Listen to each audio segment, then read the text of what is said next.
Bienvenidos a Hashtag Polémica en Redes, el programa que desarrolla los temas que han sido y son virales en las redes sociales con las opiniones más diversas.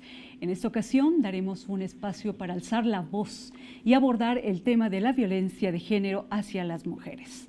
Les saluda Edith Gómez. La violencia hacia las mujeres, el acoso y feminicidios son términos que escuchamos en las noticias, en las redes sociales, sin entender las tragedias individuales y colectivas que cada caso implica. La violencia contra las mujeres y niñas es una de las violaciones de los derechos humanos más extendidas, persistentes y devastadoras del mundo actual, sobre las que apenas se informa. Ello debido a la impunidad de la cual disfrutan los perpetradores y el silencio, la estigmatización y la vergüenza que sufren las víctimas. El Día Internacional de la Eliminación de la Violencia contra la Mujer o Día Internacional de la No Violencia de Género se conmemora anualmente el 25 de noviembre para denunciar la violencia que se ejerce sobre las mujeres en todo el mundo y reclamar políticas en todos los países para su erradicación. Hoy nos acompaña en el estudio de Hashtag Polémica en Redes Ishel Cisneros. Ella es periodista y activista. Ishel, hola. Hola. Está con nosotros también Jimena Soria, activista y feminista del Grupo de Información en Reproducción Elegida, GIRE. Hola, gracias por la invitación. Natalia Bernstein es directora y productora de cine. Natalia. Hola. Y también está con nosotros Cristina Santana. Ella es oficial de formación del Programa de Jóvenes por los Derechos Sexuales Reproductivos Redefine del Instituto de Liderazgo Simone de Beauvoir. Bienvenidas. Gracias por la invitación, Edith. Un tema que está en la mesa, un tema que llama la atención y sobre el cual no se está trabajando. ¿Consideran hoy en día que la violencia de género en México se ha incrementado o pensaríamos que hasta hoy se está visibilizando o hasta hoy se habla del tema? Recuerdo cuando las muertas, así les llamabas, de Ciudad Juárez, era todo llamaba la atención y era un problema generalizado y estaban los focos de atención en Ciudad Juárez. Hoy no solo es Ciudad Juárez, hoy estamos hablando de todo el país. Me gustaría, Natalia, que nos mencionara si es que estamos en lo correcto. ¿Ha crecido la violencia de género en el país en contra de las mujeres? Bueno, yo creo que lo que hemos visto en realidad es que se ha normalizado la violencia contra las mujeres en todas sus manifestaciones y que pues lo que ha pasado en realidad es que se han invertido un montón de recursos, se han intentado como implementar políticas públicas pues desde el gobierno y las instituciones, pero pues lo que ocurre es que la violencia no cesa. Entonces creo que pues es muy importante que hagamos un análisis sobre qué se ha hecho, qué ha funcionado, qué no necesariamente ha funcionado. Y creo que una de las cosas que hemos visto es que se han generado instituciones especiales, ¿no? Instituciones especiales contra las mujeres, y que estas han sido pues llamadas de alguna manera políticas rosas. Y creo que estas políticas rosas pues es importante que se tomen acciones específicas para las mujeres, pero también es muy importante que se deje de ver como un problema que solo es de las mujeres, como un tema aparte del contexto, cuando en realidad hemos visto que no es un tema aparte y que en realidad ha estado impactado por la violencia generalizada que se vive en el país. Y pues que es muy importante empezar como con políticas de prevención y también con transversalizar esta perspectiva de género. Ishel, tú como periodista, muchas veces los medios de comunicación se habla que exageran. Creo que no exageran los medios de comunicación muchas veces en estos casos. Yo creo que más bien hay muchos medios de comunicación que no están contando las historias, al contrario, o sea, creo que son pocos los que realmente han volteado a ver las historias de todas estas mujeres que han sido víctimas, no solo de feminicidios, sino violencia de género, y que los han tratado sin revictimizar a las propias víctimas, dándoles sus espacios a las víctimas, y hemos pasado después de 10 años de una sentencia, como bien decías, del campo algodonero con las muertas de Juárez, como se les llamaba comúnmente, donde le dijeron al Estado mexicano, ojo ahí, que ahí hay un peligro, y 10 años después no solo seguimos igual, sino que vamos peor. El aumento de la violencia se ha normalizado, como bien decía Jime, y según cifras de la ONU, por ejemplo, 9 de cada 10 mujeres sufren violencia, ¿no? Entonces, creo que y ser el primer lugar en América Latina en feminicidio no debería de ser algo que no nos haga sensibilizarnos o voltearlo a ver, por lo menos. Natalia, ustedes que trabajan más allá y se van directo a las historias, ¿consideran ustedes que la violencia hacia las mujeres tiene algunos detonadores en particular en nuestro país? Creo que un poco lo que descubrimos haciendo el ejercicio de nosotras, que es el ejercicio documental que el día después me invitó a dirigir alrededor del tema del feminicidio, es que esto está absolutamente arraigado en lo cultural, en lo social, en lo político, en lo religioso. Y es un problema que, como decía Jimena, no es nada más problema de las mujeres. Es un problema que claramente los dos géneros tenemos que trabajar y abordar, cada uno desde su trinchera, también, por supuesto. Ahorita que escuchaba a Ixchel, por ejemplo, pensaba en los medios y en el trabajo que están haciendo o no. Por ejemplo, pues esta semana, la semana pasada hubo la terrible noticia del feminicidio de una académica importantísima y los medios seguían diciendo, muere académica. No se nombran las cosas como son. No murió. La mataron. La mataron. Es lo mismo que las muertas de Juárez. Yo cuando entrevisté a Hilda de Red de Mujeres en Ciudad Juárez, que es una de las activistas de más presencia, y yo nombré las muertas de Juárez, inmediatamente me paró en seco y me dijo, no. Eso ha sido la manera de nombrarlo para que socialmente podamos seguir trabajando con el tema, pero no son muertas, las mataron. Entonces, pues eso, como que es algo que nos atraviesa por todos lados desde hace mucho y que no estamos sabiendo contar para dejar que suceda, ¿no? Cristina, ustedes que han registrado también este tema y que lo han trabajado, escuchamos leyes, escuchamos que se generan programas, acuerdos, se firman protocolos y sin embargo, o sea, es al contrario. Vemos que no hay ningún instrumento que pueda detener lo que estamos viviendo en el país. Efectivamente, México es un país experto en firmar y ratificar todos los tratados internacionales y bueno, respecto a este tema, ha firmado las convenciones para eliminar la violencia contra la mujer, ha firmado Belém do Pará. Sin embargo, esto no se traduce a acciones reales que tengan un impacto directo en la vida de las mujeres. En lo absoluto, ninguno de esos documentos, ninguno de estos acuerdos han funcionado.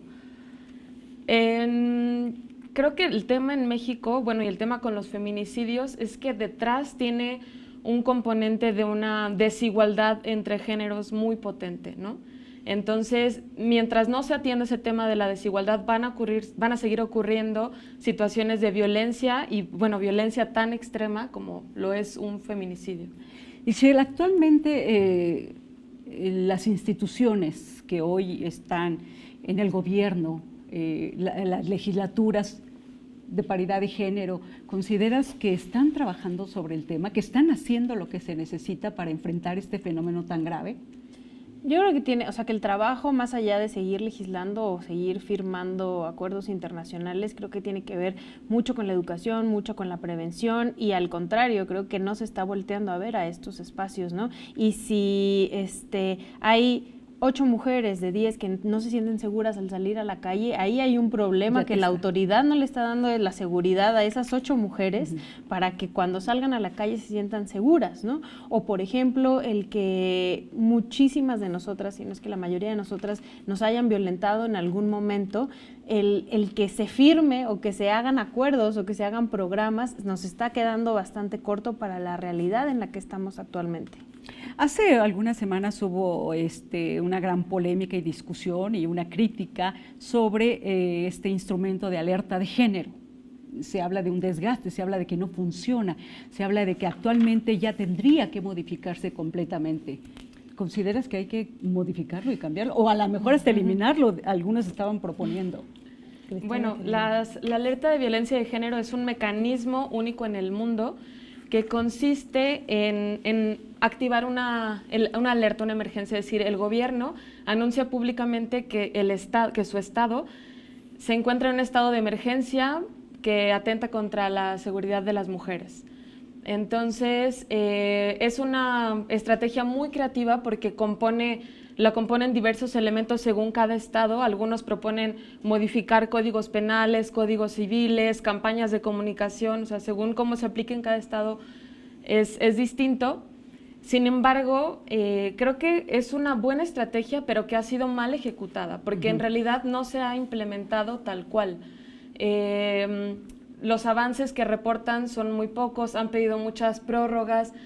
De hecho, pues es, como menciono, es una herramienta que es una alarma, una emergencia, hacer algo ahora para cambiar ya la situación de violencia que estamos viendo las mujeres. Sin embargo, muchos de estos protocolos son acciones pensadas como más a largo plazo. No son preventivas. Lo cual exacto, lo cual está bien pensar a largo plazo, pero también es importante actuar en lo inmediato, a la par, ¿no? Y también es el reconocimiento del Estado de que algo está pasando, ¿no? En principio, el aceptar que algo está pasando en tu estado, ¿no? Donde se están violentando a las mujeres. Y eso les cuesta muchísimo trabajo. O sea, se niegan. Por eso se niegan a lanzar la alerta de género, porque es reconocer, y además reconocer que tienen que hacer algo, que es el segundo paso que dice Cristina. O sea, ya estamos reconociendo que hay un problema, qué vamos a hacer ante ese problema y cómo vamos a reaccionar. Y no en vano, Chihuahua es uno de los estados, de los pocos estados en este país que se han negado a levantar la alerta de género.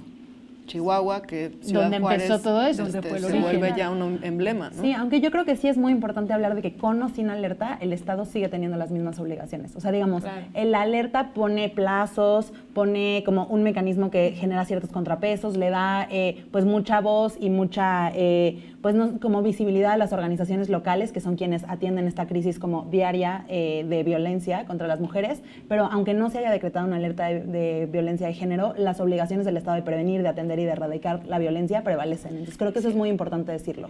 Y lo que creo que últimamente ha ocurrido es que lo ven más bien como un arma política, ¿no?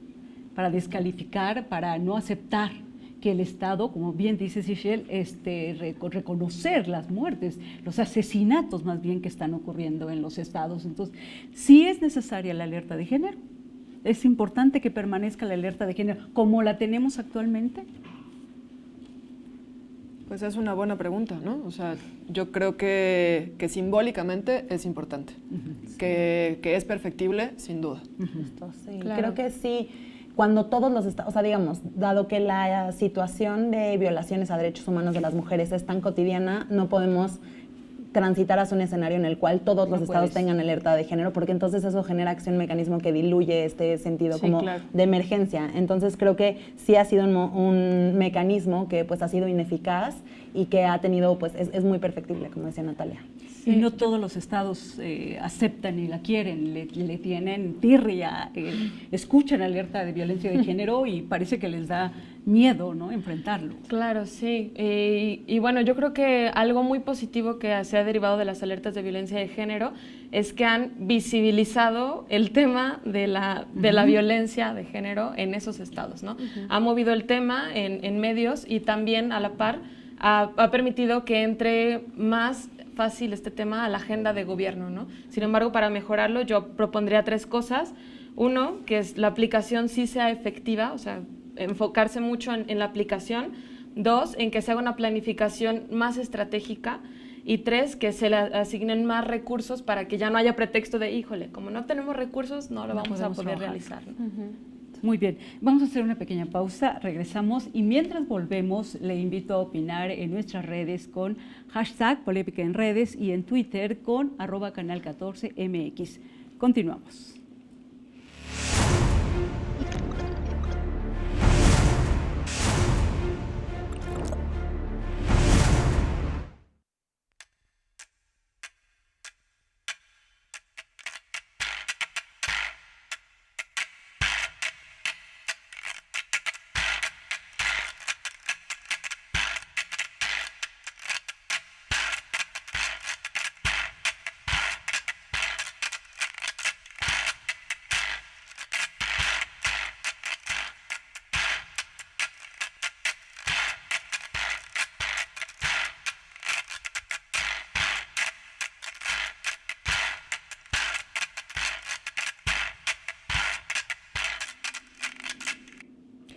Y continuamos exactamente con este interesante tema. Recuerde opinar en hashtag Polémica en Redes o en nuestras redes sociales en @canal14mx.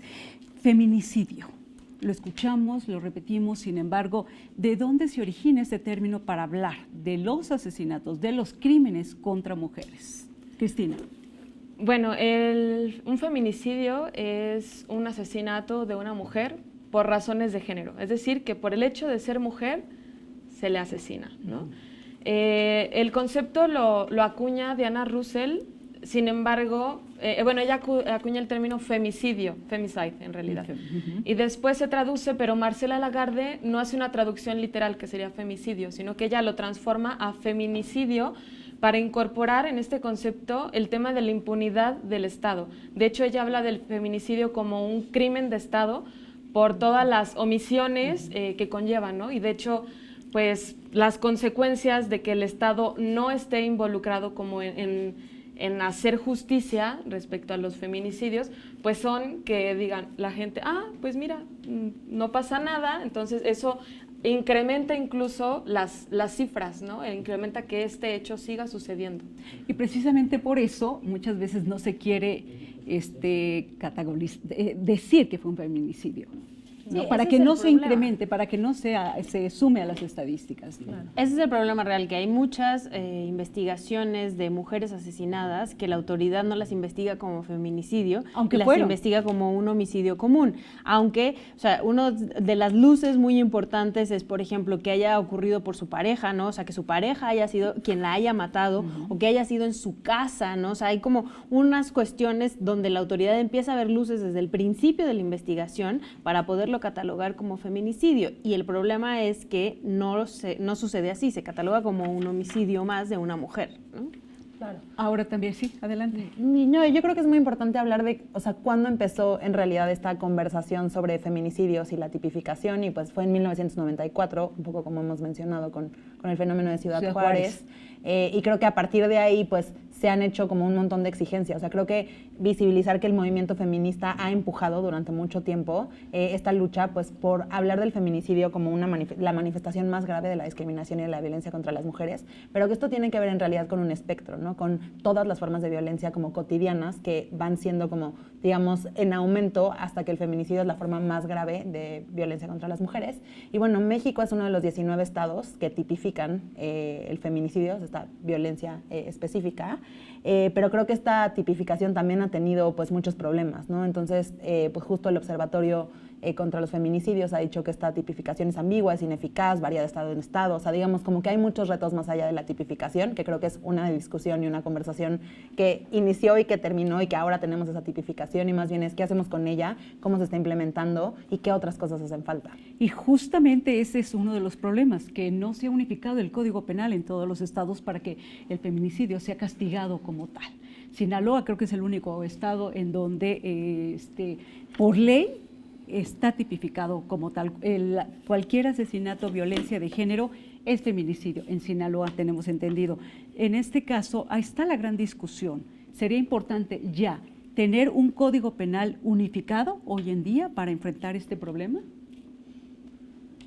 O sea, yo creo que Híjole, sí sería importante. Sí, es complicado. Es complicado, muy pero creo complicado. que sería importante la homologación, aunque creo que la homologación no implicaría que cualquier homicidio sea considerado un feminicidio. O sea, creo que es muy importante hablar de que el feminicidio tiene particularidades, como mencionaba Ixchel, en el tema de la forma en cómo asesinan a las mujeres, del lugar en el que son encontradas las mujeres, de componentes como violencia sexual, de quién es el agresor de las mujeres. Entonces, digamos, tampoco queremos transitar, creo, a un escenario en el cual todo homicidio sea clasificado como feminicidio, porque creo que se diluye y en realidad lo que ha pasado actualmente justo con esta ambigüedad y con cómo ha sido la tipificación es que no podemos saber en realidad cuántos asesinatos de mujeres son feminicidios en realidad.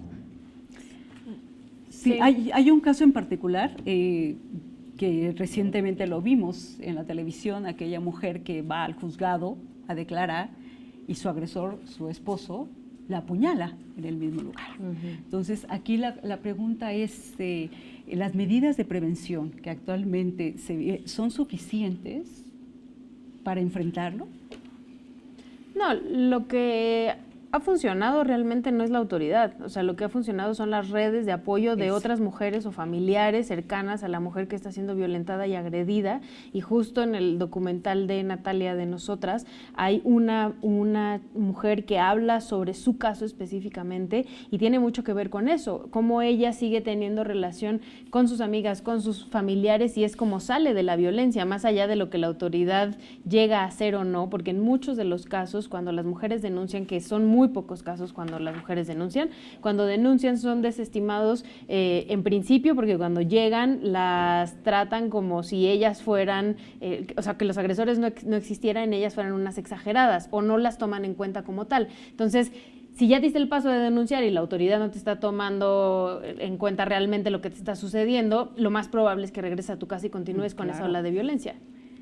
Sí, o sea, en realidad el Estado tiene las obligaciones de prevenir, de investigar, de sancionar y de reparar los diferentes tipos de violencia. ¿Y se hace? Justo para allá voy, para un desglose de cada palabra, ¿no? Sí, lo ¿Qué importante. se hace para prevenir la violencia contra las mujeres y qué se hace para prevenir en específico los feminicidios, ¿no? Las opciones que se dan son muy, muy, muy escasas y no llegan hasta la raíz, ¿no? En la parte de investigaciones, ¿qué se hace? Culpabilizar a la víctima, hacer confusos los procesos de investigación, culparla en lugar de brindarles, hacer pública la información de la víctima. Estoy hablando de situaciones que ya han pasado, ¿no? Sancionar, o sea, si estamos hablando de que el Estado es impune en estos temas porque no está sancionando realmente a quienes resultan culpables, ¿no? Y bueno, ya ni se diga la reparación, suena todavía un concepto bastante lejano en México, porque no solo porque se habla de un proceso, de la reparación como un proceso integral que incluya indemnizaciones, reparaciones morales, si bien ya no hay marcha atrás después de un feminicidio, pues que por lo menos que si dejó a un hijo o hija huérfano, que le den becas para que pueda estudiar, apoyos psicológicos, terapias, tratar como de reparar la situación de la manera más integral posible. Sin embargo, aún estamos lejos de ello. Claro. Y yo creo que lejos de ver que esto se cumpla, hemos visto, por ejemplo, este año el tema de los refugios y el financiamiento, ¿no? Pues se ha reducido el financiamiento a organizaciones de la sociedad civil y mucho de este financiamiento a refugios, ¿no? Que los refugios sabemos que son espacios que pues salvan vidas y que en realidad pues generan que las mujeres que están saliendo de círculos de violencia puedan tener un espacio seguro al cual puedan ir solas o con sus hijos o hijas y bueno, justo tener como acompañamiento legal, psicológico y como transitar, pues, cómo salir de una ola de violencia y de una ola de violencia, pues, constante y que muchas veces extrema. Que eso te habla, perdón, como de una especie de ceguera de querer atacar cada violencia como por separado y no entender qué es eso, un eslabón que podría terminar en un feminicidio, ¿no? Entonces, mientras se siga atacando por separado, esto va a seguir sucediendo. Natalia, justamente desde la óptica del cine, abordar este tema, ¿cómo trabajarlo? Pues la verdad es que pues ahí la invitación a que vean el ejercicio de nosotras, que está en la página del día después. Cuando me convocan a entrarle a un tema de esta naturaleza, de entrada fue como un abismo grande de, bueno, pues ahí están las cifras, que son espeluznantes, y que a lo que me convocó al final es a replantearme la propia narrativa, mi propia narrativa. Porque siento que si podemos convivir con cifras como que 9 mujeres son asesinadas al día por ser mujeres, o que México es el país feminicida número 1 en América Latina, y son cifras que están ahí, al alcance de cualquiera que se meta a Google y te aparecen así, te rebotan. Entonces, ¿qué estamos haciendo los comunicadores, comunicadoras, en la rama que sea, para que estas cifras podamos contarlas y seguir conviviendo con ellas día a día? Entonces, pues me pregunto en qué estamos errando, porque claramente algo también hemos hecho mal para que podamos socialmente seguir conviviendo con esto. Y un poco la entrada a la historia fue, bueno, pues en lugar de quedarnos solo con las cifras, que también es importante nombrarlas, entender esto desde lo micro hasta lo macro. Entonces empezamos con las violencias que una chica puede sufrir o no en la intimidad de su casa, o al salir a la calle y tomar el transporte público, o al enfrentarse al día a día, y eso en una pequeña escalada que termina en la relación directa con ya sea alguna mujer que sufrió un caso de violencia y pudo salir de ahí, o con familiares de alguna mujer que fue víctima de feminicidio. Ahora bien, hay distintos tipos de violencia contra las mujeres, contra el género. Yo leí en algún momento que en Europa, por ejemplo, la violencia hacia las mujeres se ha generado a partir de que ellas son las que salen a trabajar y el que se queda en casa es el hombre. y el hombre está frustrado, el hombre no quiere cuidar a los hijos, el hombre no quiere hacerse cargo de la casa. ¿Por qué? Porque la mujer es la única que acepta hacer los trabajos que sean, ¿sí? De ir a limpiar casa, de trabajar en una tienda, el hombre no. Y cuando ella llega con el sustento al hogar, es una violencia. O sea, el hombre está frustrado, el hombre está mal. Entonces, yo creo que en este caso tendríamos que estar hablando de distintos tipos de violencia, por ejemplo, que a veces no se perciben y que muchas mujeres generalmente se les normaliza ese trato, ese maltrato más bien por parte de su pareja. Ese es otro tema que también resulta interesante. ¿Qué tipo de violencia es la que no estamos viendo y que está gestando este fenómeno tan delicado? Yo creo que somos una sociedad muy violenta contra las mujeres, sí. Hombres y mujeres, no solo los hombres, ¿no? O sea, las mujeres también... Estamos actualmente empezando a hablar sobre esto, pero nos han educado a los hombres y a las mujeres de una forma súper violenta para nosotros discriminar a las otras mujeres, ¿no? Entonces, ahorita por eso a mí me parecen tan valientes todas estas mujeres, entre ellas, dos de las que están aquí sentadas, que están saliendo a luchar por sus derechos y a decir, ¿saben qué? Eso no está bien, porque muchas de nosotros, que somos de otras generaciones, lo vivimos y a pesar de que éramos activistas, a pesar de que éramos profesionistas, a pesar de que salíamos a gritar por nuestro activismo, permitimos muchas cosas en nuestras casas, en nuestros trabajos, porque no teníamos ese valor, porque además tampoco teníamos esas redes de las que yo hablaba hace un rato, que ellas sí tienen, lo cual de verdad es padrísimo, para salir a denunciar y para decir, no está bien, o sea, no está bien que las mujeres nos estemos quedando... o estemos aceptando todas estas microviolencias o micromachismos que se les llama, porque son parte de una violencia, ¿no? O sea, eso no quiere decir que a todas las mujeres que hemos vivido violencia o todas las mujeres que hemos sufrido estos micromachismos nos van a asesinar, ¿no? Eso sería muy dramático decirlo así, pero sí muchas mujeres estamos conviviendo con la violencia diaria sin poder alzar la voz y sin atrevernos a alzar la voz. Ese tipo de violencias, ¿cómo ustedes les han trabajado? Creo que desde el trabajo feminista se han hecho muchos tipos de abordajes. Un camino ha sido el penal, buscar que el acoso, el hostigamiento, los feminicidios entren a los códigos penales. Otro tipo de trabajos ha sido con la formación de personas y sensibilización en temas de género para prevenir violencias. Otra línea ha sido acompañando a víctimas de violencia. O sea, si te puedo hablar del todo el trabajo feminista que se hace, se aborda desde todos los ejes. Sin embargo, en comparación a toda la población que somos y a luchar en contra de toda una estructura, de todo un sistema que perpetúa las violencias hacia las mujeres, pues ese trabajo no alcanza y no va a alcanzar, ¿no? Porque no debemos nosotras cubrir todas las estrategias. Es responsabilidad del Estado garantizar que tengamos vida, que nuestra vida sea digna, que tengamos salud.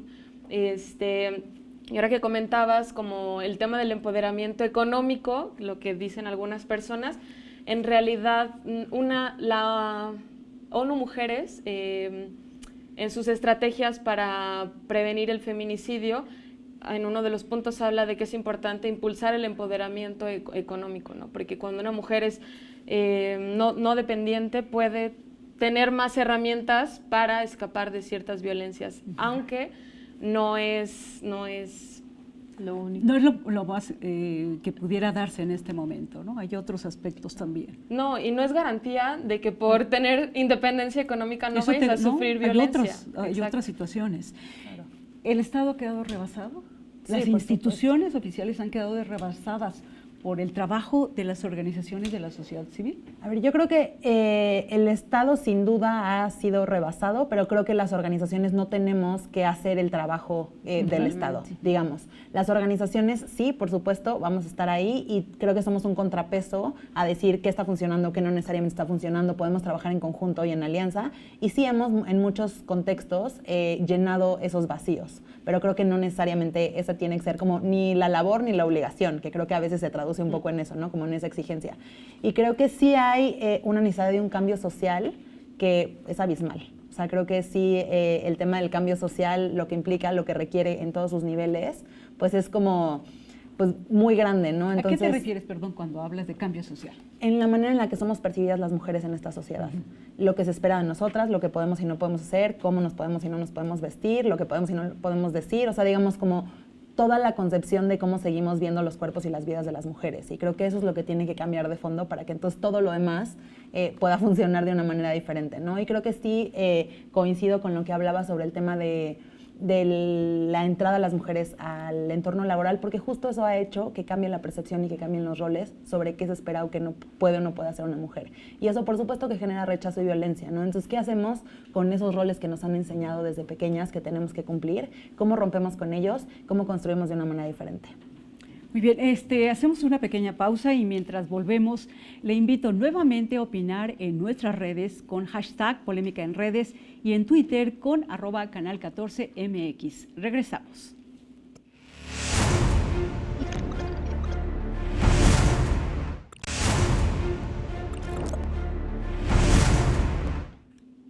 Agradecemos a nuestras audiencias y sobre todo a usted por sus opiniones y comentarios en hashtag Polémica en Redes. Y le invitamos también a responder nuestra encuesta, ¿cómo erradicar la violencia de género? En Twitter y opinar en nuestras redes en @canal14mx. Cristina, pusiste sobre la mesa un asunto bien importante, o sea, las otras razones de género que enfrentan las mujeres, además del feminicidio, hay otras razones que también tenemos que estar atentos y revisar. Exactamente. Hay razones de género que están llevando a que mujeres mueran por cuestión de género, sin que una persona directamente las esté matando como en un feminicidio, ¿no?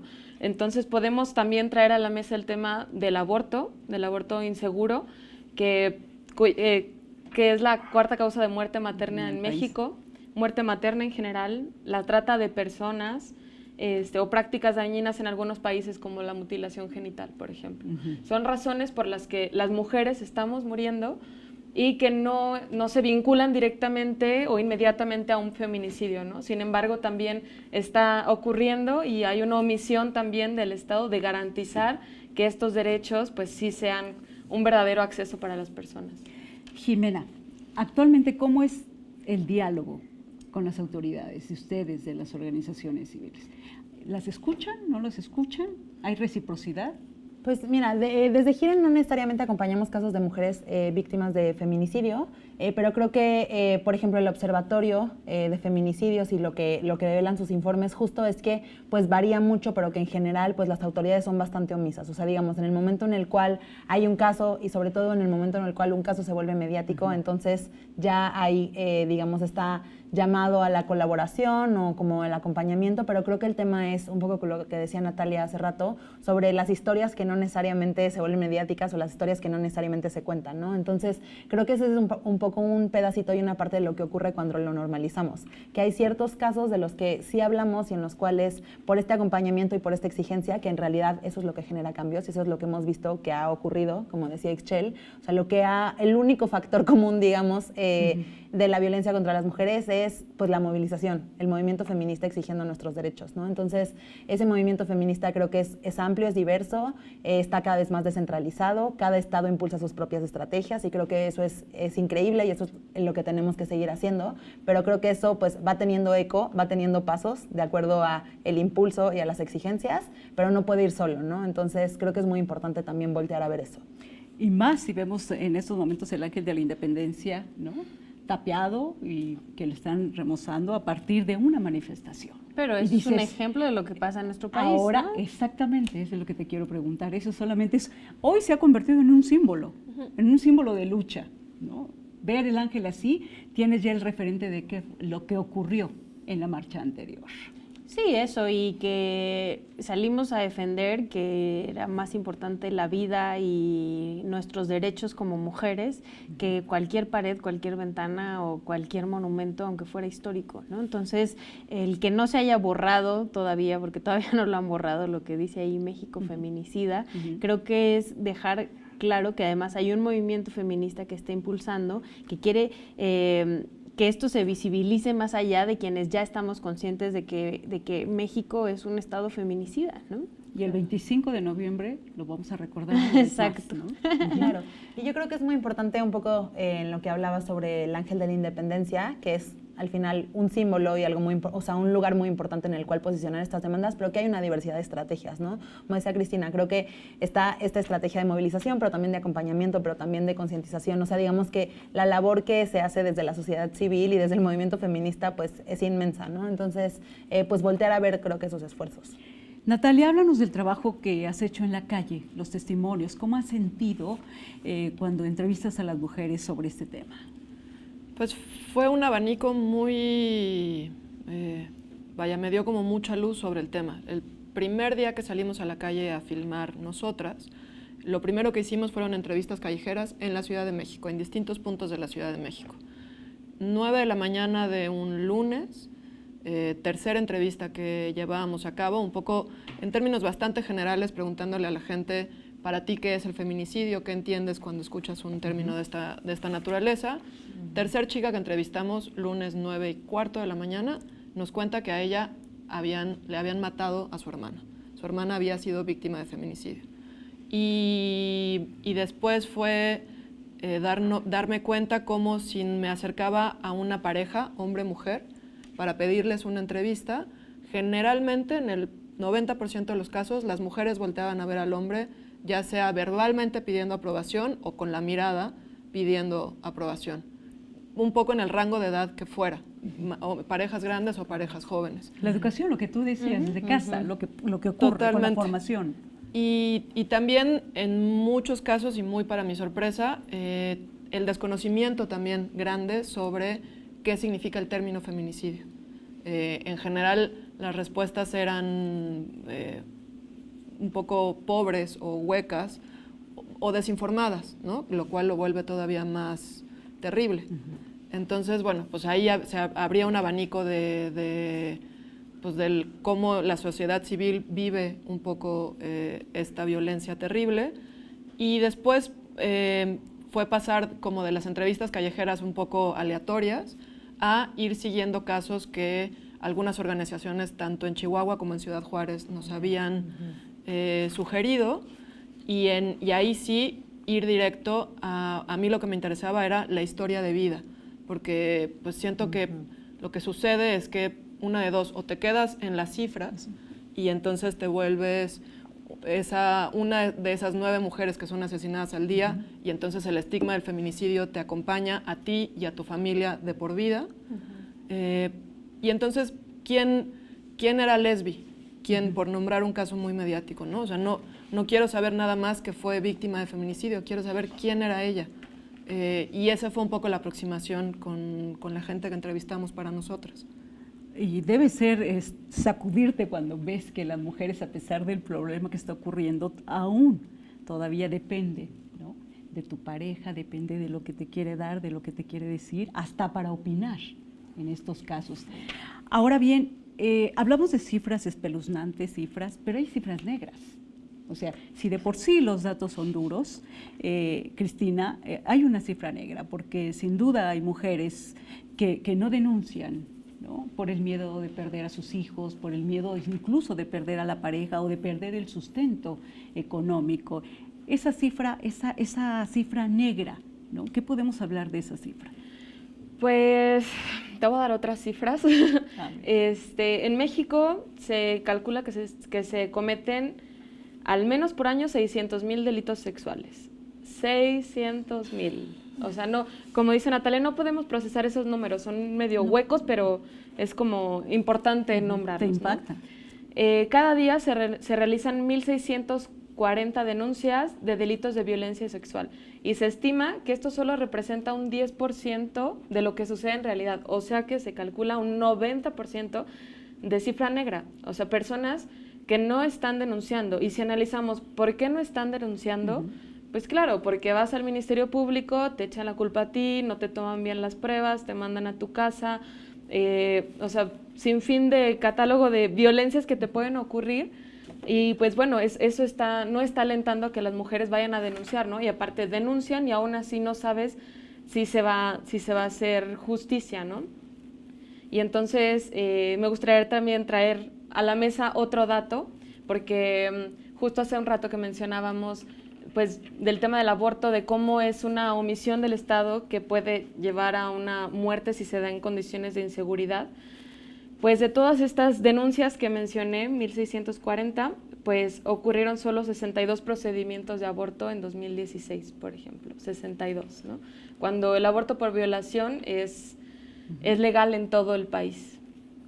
Y sin embargo, se sigue criminalizando a la mujer que lleva a cabo, y a pesar de que se demuestra y a pesar de que son niñas de 10 años, no existe el marco legal que Sí, permita existe el marco enfrentar, legal, que sí existe. permita Nada más que se no. cumpla. En letras. Claro. Sí, ese marco Sí, legal existe no en se letra. cumple. Sí, no. Porque Exacto. si vamos a esta cifra de feminicidios, ¿en cuántos casos se investiga? ¿En cuántos casos se llega con el culpable? Sí, no, y ahorita lo que mencionabas de las cifras, ¿no? Que son así tremendas, o sea, nada más para hacer un poco la idea, o sea, son más o menos 7 estadios aztecas llenos de mujeres No, agredidas exactamente. sexualmente, ¿no? O sea, 7 estadios aztecas llenos de mujeres que han sido agredidas sexualmente. Eso es En un año. mundo, en un año, exacto, ¿no? Eso es un mundo de mujeres a las cuales no les estamos dando, o sea, ni siquiera las estamos volteando a ver en principio, ¿no? O sea, muchos de nosotros y de nosotros ni siquiera estamos volteando a ver, no conocemos sus historias y luego, además, las criminalizamos y revictimizamos, señalándolas casi como culpables de la violencia que sufrieron, ¿no? Entonces, todo eso, sí hay una exigencia específica a la autoridad, pero también a la sociedad, quien está... lo primero que se dice de una mujer que es violentada sexualmente es dónde andaba, por qué andaba sola a esa hora, cómo andaba vestida. Lo primero que se voltea a ver no es al tipo que perpetuó Que el agredió. acto, sino a la mujer que fue agredida, ¿no? Entonces, eso habla mucho de nosotros como sociedad. ¿Y qué decimos del manejo mediático también? Claro, Sí. pero el Cuando manejo se da mediático la creo que nota. se ve reflejado con esto. Sí, Cuando es se da que- la nota. Y también hay una cosa donde socialmente, o sea, creo que incluso si estamos normalmente juzgando al agresor, poniéndolo en un lugar de un cuestionamiento moral, y llamándole criminal, e incluso si lo estamos nombrando bien, sigue manteniéndose una especie de lugar de poder del hombre, que eso es lo que al final termina como permeando como discurso. Incluso si lo estamos llamando criminal, agresor, violador, feminicida, es un tipo poderoso por encima de la figura de la mujer, y ese discurso sigue pasando ya casi sin que nos demos cuenta, ¿no? Claro. Pues regresamos, ahorita regresamos contigo.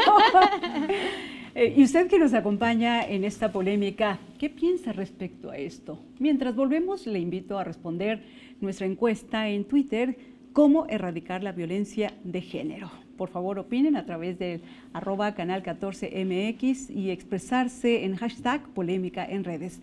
Regresamos.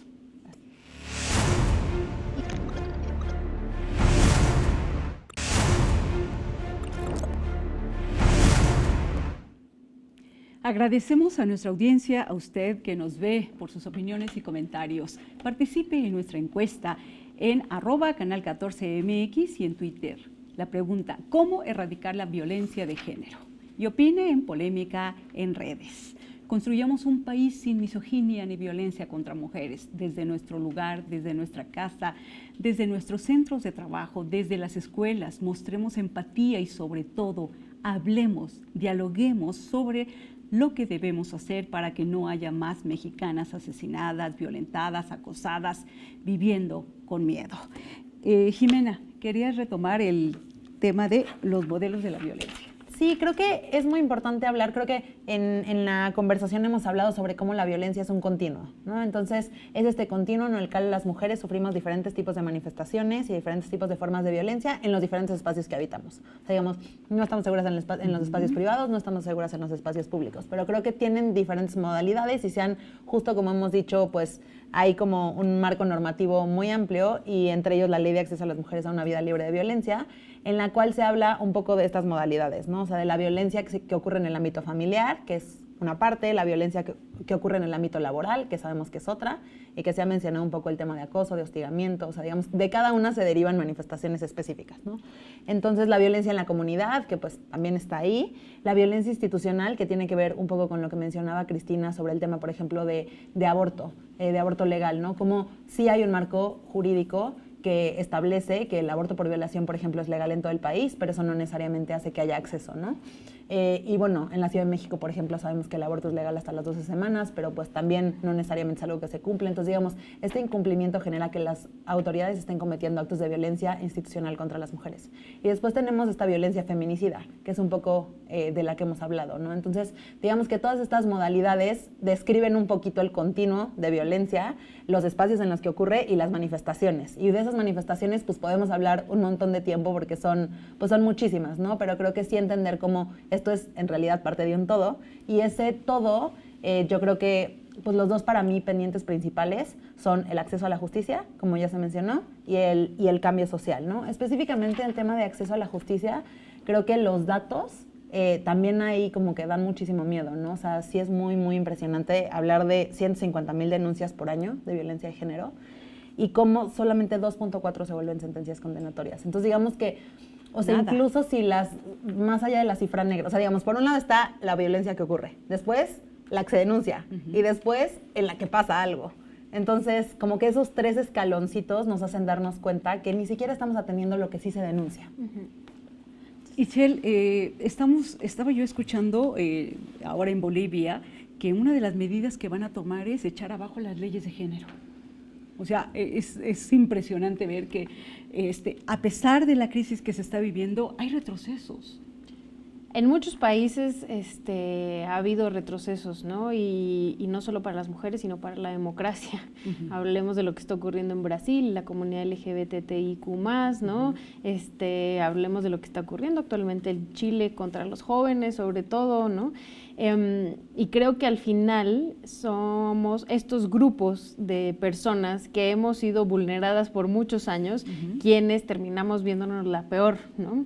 El Estado al final no ha sabido responder a nuestras necesidades y yo creo que la diferencia actual es que los jóvenes en Chile nos están dejando, ¿no? La comunidad LGBT en Brasil está alzando la voz y aquí lo vamos a seguir haciendo igual. La clase política regularmente no está donde debe de estar para atender a los ciudadanos, a las y los ciudadanos, pero es nuestro trabajo presionarlos para que hagan su trabajo.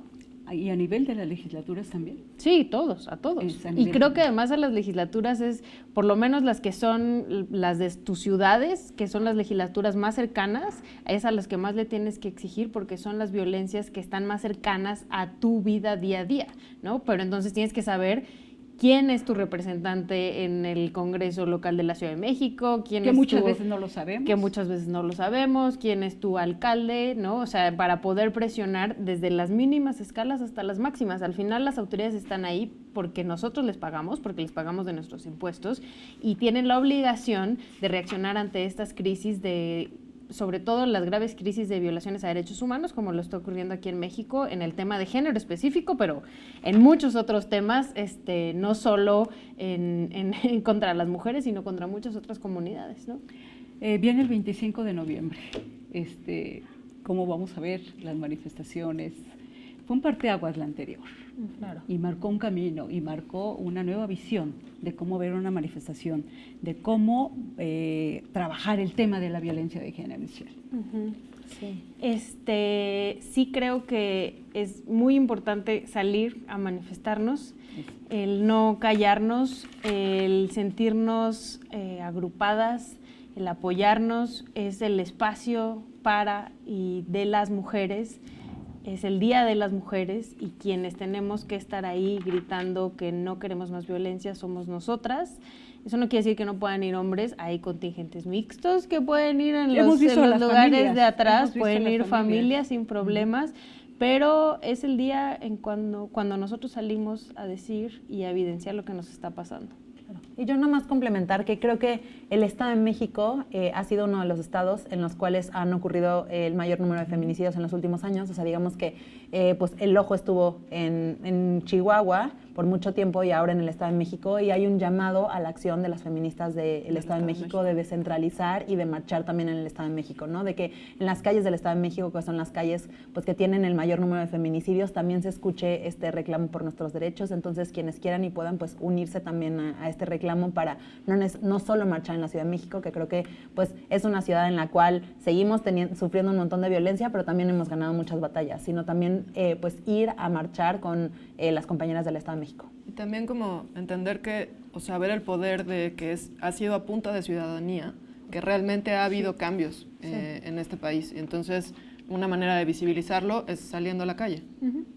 Y además el papel de las organizaciones de la sociedad civil como una ola transformadora en esta batalla, Cristina. Claro, es importante el papel de las organizaciones de la sociedad civil para posicionar el tema de género, para poder ayudar a acceder a la justicia. Sin embargo, yo cambiaré un poco ahora la pregunta de vamos a ver el papel del Estado en erradicar todas estas violencias, ¿no?